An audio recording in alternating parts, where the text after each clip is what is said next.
To all my dear NDA aspirants, so as you all know, we have only left 60 days. So in these days, how to approach NDA examination. तो कुछ aspirants हमारे ऐसे होंगे जिन्होंने अभी तक preparation start नहीं करी होगी, और कुछ एस्पिरेंट्स ऐसे होंगे जिनकी अभी प्रिपरेशन चल रही होगी।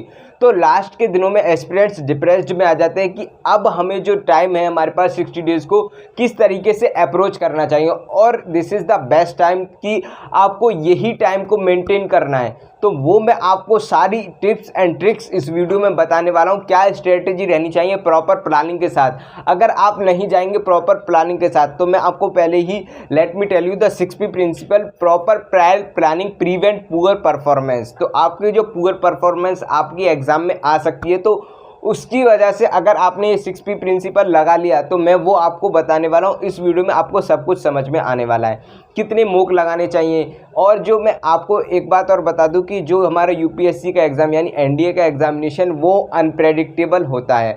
आपने देखा होगा कि हमारे जो ट्रिग्नोमेट्री के क्वेश्चन लास्ट जो एग्ज़ाम हुआ था, जो हमारा अप्रैल में एग्जामिनेशन हुआ था, और फिर उससे नवंबर में, तो नवंबर में हमारे पास 3 से 4 क्वेश्चन आए थे ट्रिग्नोमेट्री के, और उससे पहले हमारे पास 15 क्वेश्चन आते रहे हैं। तो इसमें कुछ स्पेसिफिक नहीं है। तो मैं आपको बता दूं कि ये अनप्रेडिक्टेबिलिटी को अगर आप समझ गए तो आपको एग्ज़ाम क्रैक करने में कोई भी प्रॉब्लम नहीं आएगी। तो वो मैं आपको बताने वाला हूँ कि एक्सपीरियंस से आप अपने एग्ज़ाम को कैसे क्रैक कर सकते हैं। तो मैं आपको बता दूं कि अभी हमारे पास 60 डेज़ हैं। तो जैसे कि आपको मैं बता देता हूं कि ये है हमारे पास math, English, science, geography, current affairs, polity. These are the subject which you have to be cover only the left days.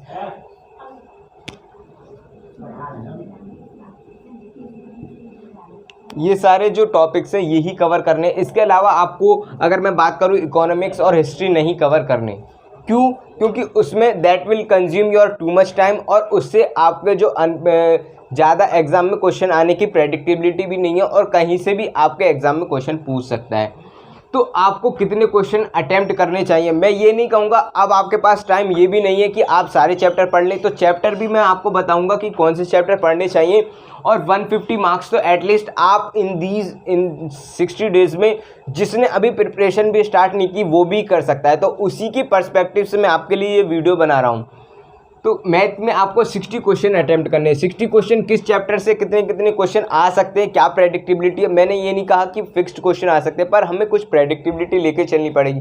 वो प्रेडिक्टेबिलिटी कैसे आएगी? स्मार्ट अप्रोच के साथ आएगी। वो कैसे आएगी? वो आपके PYQ एनालिसिस से आएगी। वो कैसे आएगी? आपको थोड़ा एक्सपीरियंस लेना पड़ेगा टॉपर्स का, और जो एक्सपीरियंस यानी कि जो पहले एग्जाम दे चुके हैं, तो उनकी अगर आपने स्ट्रेटजी को थोड़ा समझा। मैं ये नहीं कह रहा डिट्टो कॉपी सेम करना है। I am clearing your all the doubts कि आपको क्या करना है, अंडरस्टैंडिंग लेवल को इंक्रीज करना है, समझना है कि वो आपको क्या कन्वे करना चाह रहे हैं। तो 60 क्वेश्चन है हमारे पास, 150 मार्क्स। मैं ये नहीं कह रहा कि 60 क्वेश्चन आपको, एटलीस्ट इतने तो कम से कम आपको 60 क्वेश्चन अटेम्प्ट करने चाहिए, क्योंकि लेवल एग्जाम कंपटीशन का लेवल जो है वो राइज हो रहा है। तो आप 60 क्वेश्चन जैसे एग्जाम में अटेम्प्ट करते हो, तो आपके एटलीस्ट 50 क्वेश्चन तो राइट हो ही जाएंगे। अगर आपने 50 क्वेश्चन राइट भी कर दिए, तो आपके कितने मार्क्स आने वाले हैं? 125 मार्क्स यहाँ से आ जाएंगे। अगर मैं बात करूँ इंग्लिश में जैसे कि हमारे पास 50 क्वेश्चन होते हैं, 50 में से आप इतना समय है कि आप 30 क्वेश्चन आराम से कंफर्टेबली करेक्ट कर सकते हैं। अगर आपने 30 क्वेश्चन करेक्ट भी किए, तो हमारे पास 120 मार्क्स आ जाएंगे। अगर मैं साइंस की बात करूँ, साइंस सबसे स्कोरिंग पोर्शन है, क्योंकि 30 क्वेश्चन से ज़्यादा आप आसानी से कवर कर सकते हो। और साइंस के लिए मैं कहूँगा कि आप अभी टाइम है, आपके पास सफाइस टाइम है। आपको बस कुछ नहीं करना, आपको NCERT उठानी और previous year question paper only 10 years. अगर आपने इतना कर लिया, तो आपका एग्जाम में 120 मार्क्स इजीली कवर हो जाएंगे। कुछ एस्पिरेंट्स ऐसे भी होते हैं जिन्होंने एग्जाम को क्लियर किया है, बस किससे? Only previous year question paper से। तो सबसे जो बेस्ट आइडिया मैं कहूँगा कि मेरे एक्सपीरियंस से, और जितने भी टॉपर्स एक्सपीरियंस आपने देखा होगा कि प्रीवियस ईयर क्वेश्चन पेपर से आपको फर्स्ट ऑफ ऑल कॉन्फिडेंस भी आएगा, और आपको if you want to check your direction of preparation, so this is the best way you can check, or you can estimate your, or you can evaluation कि whether you are going in the right direction और wrong direction.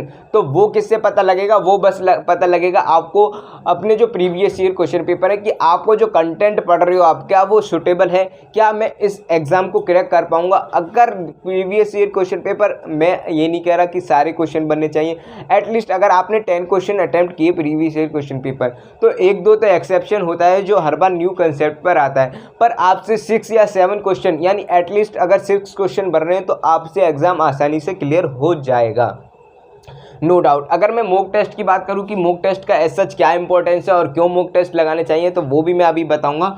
तो geography में आपके 15, यानी कि geography हमारे पास 22 से 23 question आते हैं और 15 क्वेश्चन अगर आपने बना लिए तो 60 मार्क्स यहाँ से हो गए, और साइंस में आपके 120 मार्क्स हो गए। करंट अफेयर्स ये नहीं पढ़ना कि सारा कुछ पढ़ना है। करंट अफेयर्स में कुछ सर्टेन, यानी कि कुछ सेक्शन डिवाइड होता है। जैसे कि मैं बात करूँ थीम से क्वेश्चन आता है, जैसे कि अभी हमारा 21 जून को योगा डे हुआ, योगा डे की क्या थीम है, एनवायरमेंटल डे हुआ। तो इस तरीके के क्वेश्चन आपके स्पोर्ट्स से रिलेटेड, डिफेंस से रिलेटेड कौन सी एक्सरसाइज होती हैं, तो उससे क्वेश्चन आपके एग्जाम में मोस्टली पूछे जाते हैं। अगर मैं बात करूं पॉलिटी की, तो पॉलिटी में आपको क्या पढ़ना चाहिए, पॉलिटी में आपको पढ़ना चाहिए प्रीएम्बल पढ़ लें, मेकिंग ऑफ द कॉन्स्टिट्यूशन पढ़ लें, एनडीए एस्पिरेंट्स के लिए स्पेसिफिक बात कर रहा हूं, और आपको फंडामेंटल राइट्स पढ़ लें और डीपीएसपी। इससे ज़्यादा बिल्कुल भी कुछ नहीं पढ़ना। अगर आपने ये चैप्टर कवर कर लिए तो आपके जितने भी क्वेश्चन, यानी कि अगर मैं बात करूँ इससे 3 से 4 क्वेश्चन आपके आसानी से फंस जाएंगे, क्योंकि फंडामेंटल राइट्स ऐसा सर्टेन चैप्टर है। अगर मैं बात करूँ NDA, CDS, UPSC, CDS, CAPF और सीएससी में भी इससे क्वेश्चन आना ही आना है, तो क्यों ना आप इस चैप्टर को करें। अगर मैं बात करूं हमारा हिस्ट्री बचा और इकोनॉमिक्स, तो हिस्ट्री इकोनॉमिक्स पर आप अभी लीव कर सकते हैं, क्योंकि आपके पास 60 डेज है and you have to be maintain all the things proper और प्रायोरिटी के साथ करना है। प्रायोरिटी के साथ कैसे, अगर आपका मैथ का एग्जामिनेशन क्लियर नहीं हुआ तो आप किसी भी एग्ज़ाम की, यानी कि आपको जीएटी की जो आपकी आंसर शीट है, ओएमआर शीट, वो चेक नहीं होगी। तो आपको मेक श्योर इसमें मार्क्स अच्छे स्कोर करना है। अब मैं चैप्टर आपको बता दूं कि कौन कौन से चैप्टर हैं जो आपको कवर करने चाहिए। तो मैथ में हमारे पास होता है, एक तो एलजेब्रा होता है, और एक एलजेब्रा में काफ़ी चैप्टर्स आते हैं हमारे पास, और एक होता है ट्रिग्नोमेट्री। अगर मैं बात करूँ स्टैटिक्स होता है, प्रोबेबिलिटी होता है, और हमारे पास डिफरेंशिएशन यानी कैलकुलस से क्वेश्चन आते हैं आपके। तो ये 3 से 4 से 5 फैक्टर है, 4 से 5 जो हमारे सेक्शंस है, इससे क्वेश्चन आते रहे हैं। तो अब मैं कहूँगा कि आप कौन कौन से सेक्शन है जिस पे आपको अब वर्क करना चाहिए।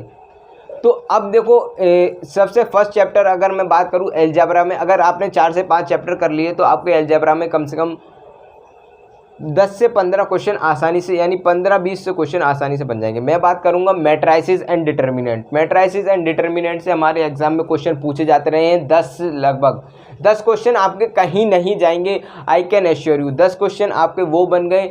आपके क्वाड्रेटिक इक्वेशन से 5 से 6 क्वेश्चन, अगर आपने कुछ प्रॉपर्टीज़ क्वाड्रेटिक इक्वेशन की होती है सर्टेन मॉड में जो आते हैं, तो उनकी भी कुछ ट्रिक्स होती हैं, अगर आपने वो भी कर लिए तो आपके 5 से 6 क्वेश्चन वो हो गए। Quadratic equation, sequence and series और कॉम्प्लेक्स नंबर, ये कुछ चैप्टर ऐसे हैं जो आपको बिल्कुल भी स्किप नहीं करने। अगर आप इन चैप्टर्स को छोड़ के गए तो आपका डेफिनेटली एग्जाम क्रैक नहीं होने वाला है। और इसके अलावा आप कौन से ऐसे चैप्टर हैं जिनको आप छोड़ सकते हो, अब आप छोड़ सकते हो बायनोमियल थ्योरम को छोड़ सकते हो, अब आप छोड़ सकते हो लॉगरिथम को, अब आप छोड़ सकते हो परम्यूटेशन कॉम्बिनेशन, ऐसा चैप्टर है जो आपका टाइम कंज्यूम कर सकता है। स्टैटिक्स ऐसा चैप्टर है 8 से 10 क्वेश्चन आपके एग्जाम में आते रहे। और मैं बताऊं ज्योमेट्री 2D 3D बिल्कुल भी नहीं छोड़नी, क्योंकि उससे आपके एग्जाम में क्वेश्चन आएंगे। डायरेक्ट फार्मूला बेस्ड क्वेश्चन आते हैं, और वेक्टर से 5 से 6 क्वेश्चन आते रहे। तो वेक्टर अगर आपने कवर कर लिया, 2D 3D आपने कवर कर ली। और मैं आपको बता दूँ ट्रिग्नोमेट्री, अगर आपने इनवर्स ट्रिग्नोमेट्री और प्रॉपर्टीज ऑफ ट्राइंगल नहीं पढ़ना, इनवर्स ट्रिग्नोमेट्री और ट्रिग्नोमेट्री, हाइट एंड डिस्टेंस को आप छोड़ सकते हो, क्योंकि 2 क्वेश्चन आते हैं और हाइट एंड डिस्टेंस में आपको ज़्यादा टाइम इन्वेस्ट करना पड़ सकता है। तो आपने सबसे पहले क्या करना है, अगर आप ट्रिग्नोमेट्री कवर करना चाहते हो तो you have to be first clear all the formulas in your mind, कि सबसे पहले आपके जब क्वेश्चन आना चाहिए, क्वेश्चन आने के साथ ही आपके माइंड में फॉर्मूला आना चाहिए कि sin 2x का फॉर्मूला क्या होता है, 2 sin x cos x। अगर इस तरीके की अप्रोच आपको एग्जाम में होगी तो definitely no one can stop you to clear the examination, अगर आप इस अप्रोच के साथ जाएंगे। और मैं आपको बता दूं कि ये सारे चैप्टर्स थे मेजर चैप्टर्स जो मैंने आपको बता दिए। प्रोबेबिलिटी से आपके क्वेश्चन एग्जाम में क्वेश्चन आते रहे हैं 8 से 10 क्वेश्चन। तो आप देख सकते हो कि रफली आपके 50 to 60 क्वेश्चन यहाँ से बन गए। कैलकुलस में बात करूँ कि डिफरेंशिएशन में भी आपको ज़्यादा टाइम देना पड़ेगा, क्योंकि हमारे पास डिफरेंशिएशन में काफ़ी टाइप्स हैं। आप कर लें डिफरेंशियल इक्वेशन, क्योंकि डिफरेंशियल इक्वेशन एक ऐसा सेक्शन है हमारे कैलकुलेशन जिसमें पावर से क्वेश्चन आता रहा है।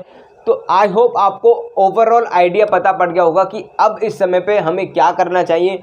अगर मैं इंग्लिश सेक्शन की बात करूं तो अभी भी हमारे पास टाइम है कि वोकेबुलरी से सर्टेनली अगर आपने अच्छा फोकस मार दिया तो वोकेबुलरी से ही आपके 35 क्वेश्चन आ जाते हैं। वोकेबुलरी में नो डाउट आपको टाइम देना पड़ेगा, बस आपने प्रीवियस ईयर 10 साल के सिनोनिम्स एंटोनियम्स लगा लिए ना। तो मेरा भी लेवल 0 था सिनोनिम्स एंटोनियम्स में, बट अगर आपने प्रीवियस ईयर क्वेश्चन पेपर लगा लिए तो आपका लेवल राइज हो जाएगा और इस तरीके के क्वेश्चन रिपीट होते हैं आपके एग्जाम में।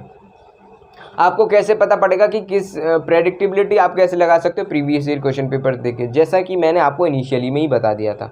Next thing which I want to tell you, the science portion, for science portion so you have to be cover only on NCERT now.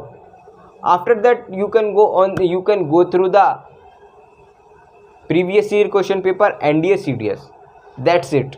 इसके अलावा क्योंकि अब आपके पास समय नहीं है कि आप लिमिटेड सोर्स ही अब आप यूज़ कर सकते हो। क्यों, क्या होता है कि लोग वैरायटी ऑफ सोर्स यूज़ करते हैं और एंड टाइम में क्या होता है रिवीजन नहीं हो पाता। तो सबसे बेस्ट थिंग क्या है कि अब आपको ये नहीं करना कि आप जितना भी पढ़े लिमिटेड पढ़े, पर ऐसा पढ़े कि अगर उससे क्वेश्चन आ गया तो क्वेश्चन छूटना नहीं चाहिए। अगर इतना कॉन्फिडेंस आपके पास है तो कुछ एस्पिरेंट्स इसी वजह से एग्ज़ाम को क्लियर कर लेते हैं। ज्योग्राफी में आपको कुछ सर्टेन क्वेश्चन होते हैं तो आपको वो पढ़ने ही चाहिए। तो ज्योग्राफी में आपको ज़्यादा चैप्टर नहीं, इंटीरियर ऑफ द अर्थ, जैसे कि साइक्लोन से क्वेश्चन आता रहा है, हमारे प्लैनेट से क्वेश्चन आते रहे हैं, प्लैनेट से एक क्वेश्चन डेफिनेटली आने वाला है। तो इस तरीके से अगर लॉन्गिट्यूड लैटिट्यूड से क्वेश्चन आते हैं तो वो अगर आपने कवर कर लिए तो आपका एग्जामिनेशन आसानी से क्लियर हो जाए। करंट अफेयर्स में मैंने बता ही दिया, पॉलिटी में मैंने बता ही दिया। तो आई होप आपको ये समझ में आ गया होगा।